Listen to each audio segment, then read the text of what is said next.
Olá, galera do sétimo ano, tudo bem com vocês?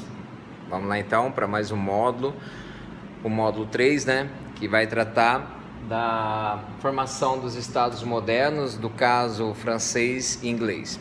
Nós vimos no módulo anterior como se formou Portugal e como se formou a Espanha através da Guerra da Reconquista, né? A expulsão dos mouros, né? Pelos cristãos, certo? Agora nós vamos ver o caso da Inglaterra e o caso da França. Eu vou dividir esse vídeo em duas partes. Primeiro nós vamos falar sobre a França, vamos dividir em dois tópicos, vamos falar da Guerra dos 100 Anos e como se formou a França. E no outro vídeo depois, para não se estender muito, ficar muito longo, eu vou falar sobre a formação da Inglaterra, certo? Vamos lá então? O que foi a Guerra dos 100 Anos, certo?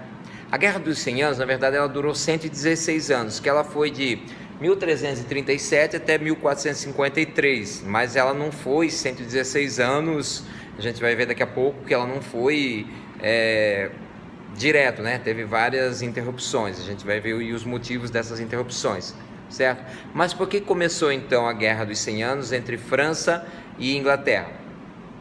O trono francês estava vago, e aí, por causa da morte do rei, correto?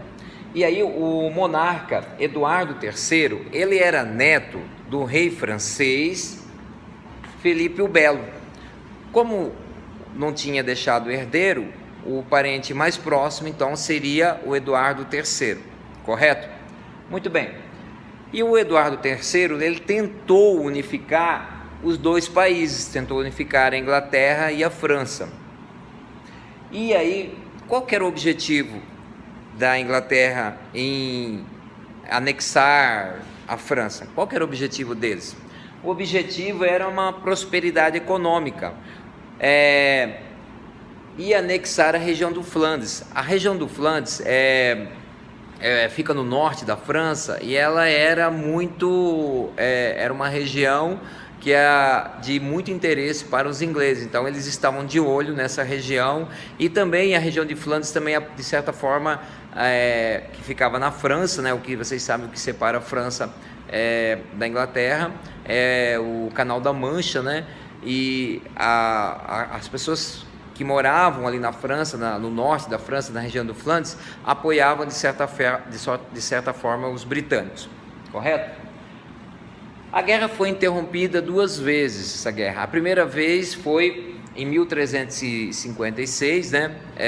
Por causa da peste negra, que dizimou boa parte da população europeia na época. E aí em 1360 a França assina um tratado, chamado tratado, acho que é tratado, não sei falar essa palavra, mas é tratado de Bretton, o nome disso. Ela assinou o tratado, certo? E aí a França, de certa forma, acaba se subordinando à Inglaterra, certo? Só que daí, esse período de paz, né, de paz entre as duas nações, nesse interim, a França consegue organizar um exército, consegue se organizar, né? Não tinha guerra, não tinha batalha, e ela consegue recuperar alguns territórios sob o comando do rei Carlos V.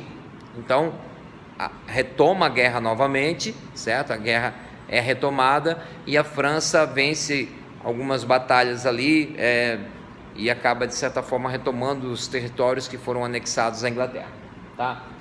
A guerra vai terminar em 1453, mas antes dela terminar, em 1415, houve outra paralisação, a segunda paralisação, digamos assim. Qual foi o motivo, professor? Foi devido a guerras internas entre Inglaterra e França. Eles tinham guerras internas, algumas situações para resolverem. Então, duas causas dessa paralisação não ter sido 116 anos contínua. Primeiro, a peste negra, né, que dizimou boa parte da população, a fome, a miséria, e segundo, porque havia muitas crises internas também para resolver. Enquanto Portugal e Espanha estavam deslanchando, né, estavam organizadinhas, um estado concentrado, num rei e tal, estavam já com as navegações nesse período, a Inglaterra e a França ainda estavam se organizando. certo? E aí, em 1453, então, a Inglaterra renuncia ao desejo de anexar a França, certo? E também tem uma personagem muito importante, que é a Joana d'Arc, né, que morre em 1431 queimada. Ela era uma camponesa que se alistou, né, entrou para o exército francês.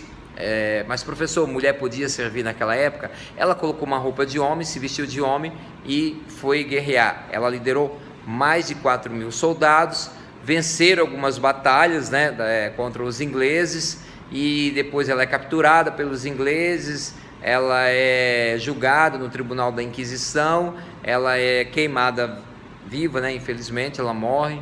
Depois a Igreja Católica reconhece o erro, beatifica ela, e hoje ela é uma santa católica, Joana d'Arc.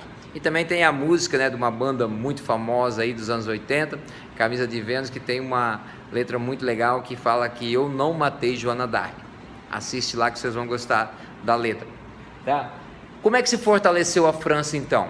A França vai se fortalecer então a partir de um exército forte. Então ela sai vencedora dessa batalha, sai como vencedora, né, dessa batalha contra os ingleses. Ela vai fortalecer o seu exército e outra coisa, vai fortalecer as suas fronteiras. Como é que ela vai conseguir fortalecer as suas fronteiras, professor? O Carlos VII, então, ele vai criar um imposto chamado a talha real, certo? Esse imposto, a talha real, ele vai, com esse imposto, com esse dinheiro, ele vai conseguir investir em artilharia, ele vai conseguir remunerar os soldados, né? E aí depois, em seguida, o rei Francisco assume, e o rei Francisco vai usar de inteligência, e ele vai enfraquecer o poder local e vai fortalecer o poder central. Então, onde tinha aquelas regiões, né, aqueles distritos, aquelas províncias que tinham líderes ali, o rei Francisco vai chegar até ali, vai se impor e vai dizer: não, a partir do momento hoje quem manda sou eu sou o rei da França, e aí ele vai conseguir unificar tudo nele. Isso vai ser depois o pontapé inicial, o estopim, para a gente entender o absolutismo monárquico, principalmente na França, tá? E ele também passou a controlar as províncias e as assembleias, as reuniões, as assembleias, ele também vai conseguir controlar. E aí ele vai dar uma tacada de mestre também com a igreja, certo? Ele vai controlar a influência da igreja, e aí ele vai assinar, em 1516, ele vai assinar a Concordata de Bolonha. O que é isso, professor, Concordata de Bolonha? A Concordata de Bolonha nada mais é que lhe concedia o direito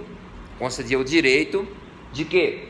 De nomear o alto clero francês. Ou seja, a França se forma, ela centraliza o seu poder de uma forma a partir então da Guerra dos 100 anos, certo?